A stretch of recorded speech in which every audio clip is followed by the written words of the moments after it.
Hi, my name is Caitlin Duffner. I'm a third-year physical therapy student at Ohio State University, and this is part two of a six-part series called Bridging the Gap Between Physical Therapy and Adaptive Sports. So to overview the project, the purpose is the same as before, to provide physical therapists and student physical therapists with an introduction to adaptive sports to better treat the wheelchair athlete. So the first video was part one, which was an introduction and benefits of adaptive sports. This is part two, and this lecture will consist of wheelchair basketball rules and classification. So our objectives are to go over wheelchair basketball rules, learn the basics of wheelchair basketball classification, review wheelchair design and fit, and then apply classification knowledge to videos. I do want to say that this isn't considered an actual classification course. I just kind of want to give you guys an intro to wheelchair basketball classification and how that would make sense with your patients. So the wheelchair basketball rules are very similar to running basketball. You have 5 players versus 5 players. The scoring is the same, basket height, court dimensions are all the same. There's a 3-second lane violation like in typical basketball, and then there are charge and block fouls. In this game, there's a 30-second shot clock, which is based on the NWBA, the National Wheelchair Basketball Association. There's a 24-second shot clock for international play. A travel is considered more than 2 pushes without dribbling, passing, or shooting. So if I have the ball and I even touch the rims of my wheelchair twice, without then dribbling, passing, or shooting, then that would be considered a travel. My wheelchair would act as a part of my body. So if I were to run my chair into someone else's chair, that could be considered a foul against me. There's no double dribble rule. There is a personal advantage foul, which is any time that you could be lifting your butt off of your chair or using your lower extremity for an advantage. And this is treated like a technical foul. So if I were sitting in my chair and there was a ball rolling in front of me and I went to go get it with my foot and like straighten out my knee to grab it, that would be considered a personal advantage foul because I'm using my lower extremities for my advantage in that case.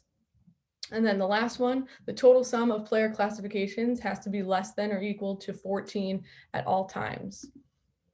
So when you are classified in wheelchair basketball, you get a number, and that number is from 1-0 to 4-5, and it's based on your ability. So this helps maintain fair play and makes the game outcome depend on talent instead of your ability or disability. So that class is determined by your volume of action. And so that's the limit of your voluntary movement. And it's often based on trunk control.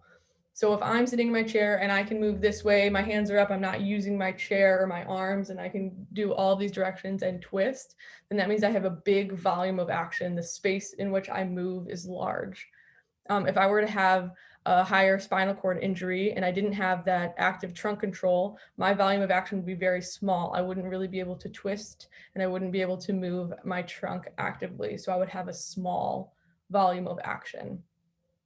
So classification is broken down from 1-0 to 4-5, and then that's further broken down into 0.5 increments. When you do get classified, you'll have a panel of 3 people and they'll collaborate to assign you a class while you're playing. You don't have to be a PT to be a classifier. Anyone can technically classify. It could be a player, a parent, a coach. You just have to register online, take a course, and then pass a written and video exam. Those can be found at the NWBA link down here. So you just have to sign up and take a course. So a class 1-0 player is someone that doesn't have any transverse movement. So they're not doing any sort of twisting here. They're very stiff. They might have a little bit of sagittal plane motion, but they're not going to have a lot. And they're not going to have any frontal plane motions. They're not going to be moving this way at all. A lot of times they're using their arms to push their trunk back up to upright. If they were to come forward, they'd have to push their arms to come upright. A class 2-0 player is someone that has a little bit of upper transverse plane motion. So they might have a little bit of shoulder rotation, but they're not going to have any sort of lower transverse movement. They might have a little bit of sagittal movement, but it's not going to be a lot. If they're sitting here, they might be able to come forward to about 45 and come back up, but that's about it. And then they won't have any frontal plane motion. So they'll often use their upper extremities to move themselves back to a sitting position. A 3-0 player is someone who has full transverse, so they're transverse movement, so they're going to be able to move just like this. And then sagittal plane motion is going to be full as well, but they aren't going to have any frontal plane motion. The big identifier here is that a 3-0 player is going to have active pelvic stability versus a 1-0 or a 2-0 player will not have that active pelvic stability. A 4-0 player is going to have full transverse, full sagittal, and then frontal plane motion to one side. So they could come and reach down and pick up a ball to one side, but they're not going to be able to do it on the other side.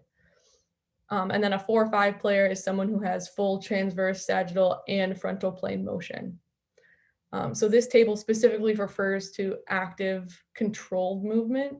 It's not what movement they can do when they're holding on or if they're really strapped in. It has to be active and controlled. So half points are then assigned if a player demonstrates characteristics of 2 or more classes. So for example, a 1-0 player or a 1-5 player might have more transverse movement than a 1-0, but still has no sagittal or frontal plane motion. A 2-5 player might have upper and lower transverse motion, so they can twist completely, but they might not have full sagittal plane. So they're not quite a 3, but they're a little bit more than a 2, so you'd give them a 2-5. A 3-5 player might have full transverse motion and sagittal motion and minimal frontal plane motion. So they're not quite a 4 because they're not getting into that frontal plane, but they're more than a 3-5, more than a 3-0 because they do have some frontal plane motion. So amputee class is a kind of a league of its own. That's still classed from 1-0 to 4-5, but class depends on residual limb length. Because if you have a longer residual limb, then you're going to have more leverage to return upright without using your arms. So basically, if you have a single amputee, you compare the limb length to their length of their opposite femur. So if that limb length is at least 2/3 of that intact femur, then that means that you're going to have enough leverage. So if you have a double transfemoral amputee, you're going to compare that length to the length of their forearm and hand because they're not going to have a femur to compare length to. So they're going to use the length from your elbow to the tip of your middle finger. So some examples are a 4-5 player. If you have a single transtibial amputation, your limb length is going to be long enough for you to have an advantage. And if you have a single transfemoral amputation that's greater than 2/3 the length of the opposite side of the opposite femur, then you're also going to be a 4-5 player because that's a pretty long residual limb, and you're going to get more stability from that. So a 4-0 player would be someone with a double transfemoral amputation, but both of those amputations are less than 2/3 the length of their forearm and hand. A 3-5 player might be someone with a hemipelvectomy. Someone with hemipelvectomy might have a little bit harder of a time turning upright without upper extremity assist because they don't have any sort of stability on that side. So there's a lot more examples in the classification handbook. I just picked a few out. So if you want to see more there, that would be a good resource. So there are 2 general wheelchair basketball positions. There's small and there's tall, or short and tall. It just kind of depends on what your coach prefers. But these 2 positions are based a lot on your class and your trunk stability. So small players are often class 1-0 to 2-5, and they're going to have less trunk stability. Big players are usually class 3-0 to 4-5, and they're going to have more trunk stability. That doesn't mean that just because you're a 3-0, you're automatically going to be a big. If you're just like a short person, you might sit small because you don't have that height advantage physically anyways. So it really just depends. And so if you look in this picture, this player here would be considered tall. She sits much higher. If you look here, the bottom of her seat is much farther away from the axis than if we were to look at this player. She's sitting much smaller. The bottom of her seat is much closer to this axis. So we've got a big player, a small player, and here a big player. She's like head and shoulders above this player number 12, who would be considered a small player. So like I said before, you can choose to sit big or sit small. It's based on height, functionality, and the player specific preference. So the wheelchair basketball chair is designed for maneuverability and acceleration. You want to be able to turn very quickly, pivot, accelerate, and decelerate without tipping the chair. The drive wheels are the same as a day chair. They're going to be 53 centimeters, which is the same as a bike tire. The camber angle, which is the angle between the wheel and the ground, are going to be tilted in about 15 to 17 degrees. And this is to improve lateral stability and give the athlete better access to the rim for pushing. There are also 4 caster wheels. So we've got 2 in the front like you normally would, but there's also 2 in the back, which provides increased stability. So you're less likely to tip your chair. The seat you want to fit as close to the athlete as possible. This is going to improve wheelchair athlete interface. So if you have a really small athlete and you put them in a really big chair, they're going to turn, but there's going to be too much room on either side, and so their chair isn't going to turn with them. So the closer you fit that chair, the easier it is for them to turn and have the chair move with them. The footrest you want as far underneath you as possible to reduce the angular moment of inertia. If you think of it like a figure skater, when they're spinning, they bring their arms in to spin faster. And so they're bringing that center of gravity into like the axis of rotation. And you're going to reduce that angular moment of inertia and be able to spin faster. There's also a bunch of straps that you could use. This also improves the wheelchair user interface. The more strapped in you are to the chair, the more reactive the chair is to your specific body. So you and the chair act as one. The straps include abdominal straps, hip straps, thigh and foot straps. So players with lower classification with less trunk control often have an abdominal strap to keep them in the chair versus someone who, if they were a 4 or 5, they might just have a hip strap to keep their hips in.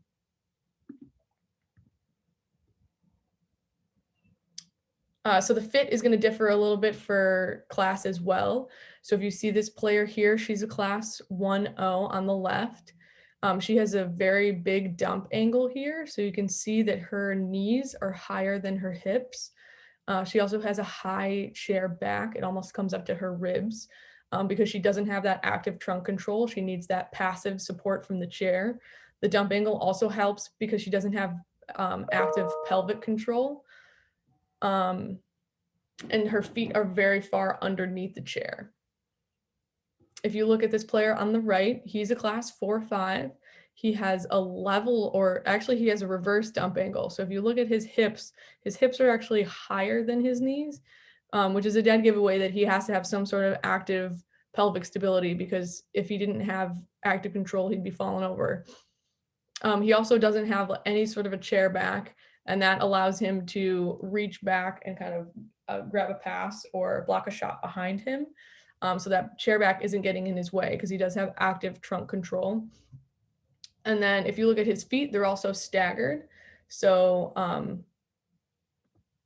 his right foot is a little bit in front of his left foot, and that gives him a little bit more leverage when he's leaning forward for a ball. So players often have to choose between the mobility of a chair versus the height of the chair. Like I said before, the closer that your center of gravity is to the axle, you're going to have much better maneuverability. But because you're sitting so low, you're often not going to have a height advantage. You're going to be sitting a little bit shorter. So if you have a smaller player, someone who is short of stature, they might choose to sit small because they're going to have more mobility. You can also choose height. So that's going to give you a superior and anterior center of gravity. So you're sitting really tall and you have that height advantage for shooting and trying to block shots, but you're going to have decreased maneuverability because your center of gravity is so far away from the axis. You're also going to have increased rolling resistance, and that's going to make it a little bit harder to push. So we'll take a look at a video here. We're going to look at this player in the orange. He's a 1-0. And we're going to take a look at this player in the blue. He's a 3-5. So we're just going to watch them push.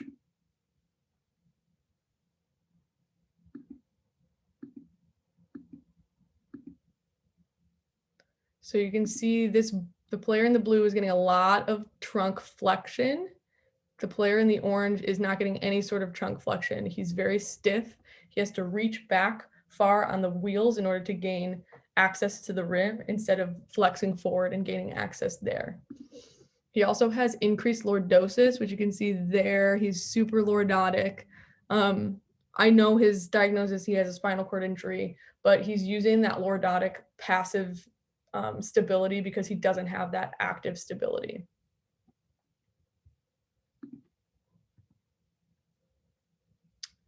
So with passing, with a 1-0 player, you're often going to see a loss of balance.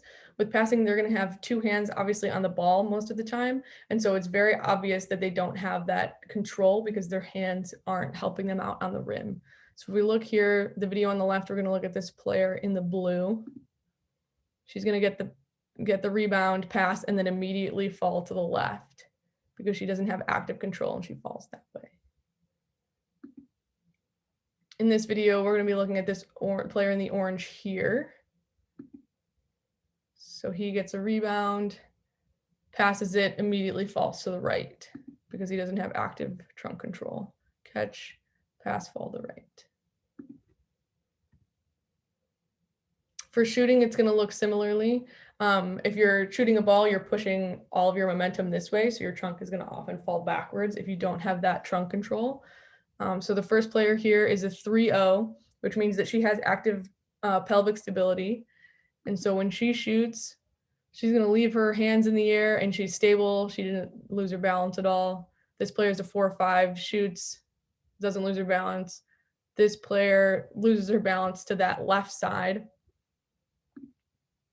So if we look here, no loss of balance again. No loss of balance, seems kind of easy to shoot. And then we have a 1-0 player. She uses one hand. It also looks like she's putting in a lot of effort into that shot because she doesn't have the trunk extension to get that shot up. She has to use all arm, and then she loses her balance to the left-hand side after she shoots because she doesn't have that active pelvic stability. A lot of times you'll see 1-0 players, they'll shoot and then they'll get their hands to their chair as fast as possible because they can't keep themselves upright without holding on. So for this video, it's going to be a very similar thing. The first person to shoot is going to be a 3-5 player. And so you can see he has active sagittal plane motion. He comes forward and back with both hands on the ball. So that means you know it's active. And then this player comes in, he's very lordotic. We'll look at that again. Active movement, shoots, doesn't lose his balance. And then we have our other player comes in, he's a 1-0, he's very lordotic. And then after he shoots, he loses his balance to the right-hand side and has to hold on. It's very typical of a 1-0 player. So this next one is an example of a 3-5 player. This player is able to receive a pass. So he receives a pass underneath the basket. He shoots, leaves his hands in the air, and has a little bit of contact, but he still doesn't lose his balance. So that means he has to have active pelvic stability and some sort of trunk control because he wouldn't be able to do that. If you have a 1-0 player and their hands are up and you hit their chair, they're going to lose their balance immediately. All right, I think this is the last one. So we're going to see this orange player here receive a pass and then shoot. So we'll watch it again. She doesn't really rotate to get to the pass. She is mostly using her neck. So you know that she, off the bat, she might be a 1-0 because she's not getting any sort of rotation there. She doesn't rotate, she gets the pass, and then she loses her balance to that left side because she doesn't have that active trunk support. So we've got some resources here. The first one is the classification manual, which is really helpful. It puts kind of everything into words. And then the next one is the NWA rulebook, the international rulebook. This classification video right here is super helpful. They break down all of the classes and give like video evidence of them passing, shooting, and dribbling. That was really helpful to see sort of their active motion and their volume of action. This next link is how to become a classifier. The NWBA website will help you do that. And then the next one is the women's final in the Paralympics of Rio in 2016, which is a super good game. So you should check that out if you're interested. And then here are my references. And that's all I have. So stick around for part 3, which will go over the biomechanics of wheelchair basketball.